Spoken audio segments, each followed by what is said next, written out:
Vážení přátelé, střelci, personále, psovodi, honci. Oznamuji počet kusů slovené zvěře na dnešním loveckém dnu.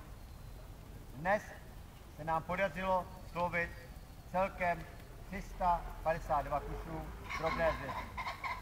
Střelcům děkuji za velmi dobrou a zejména bezpečnou střelbu, personálu, psovodům i honcům za velmi dobrou práci a organizaci dnešního loveckého dne.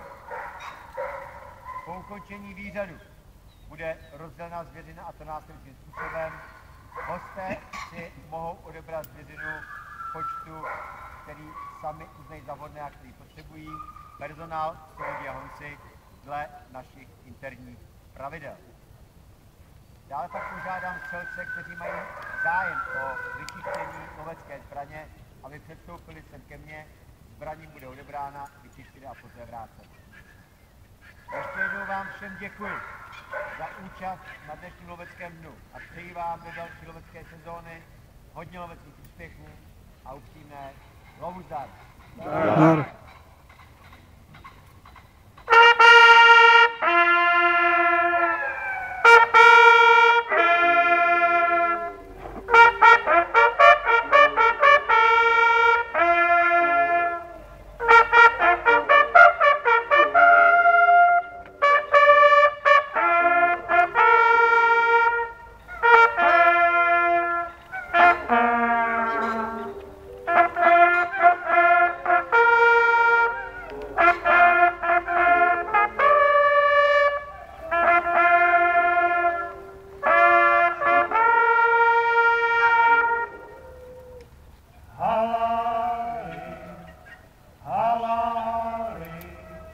Poslyšte, naši milí kamarádi, jak myslivecká pocta se koná, na pozdrav poslední zasle zvěstí.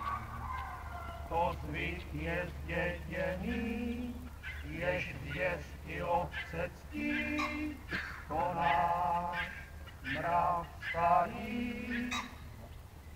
Děkuji.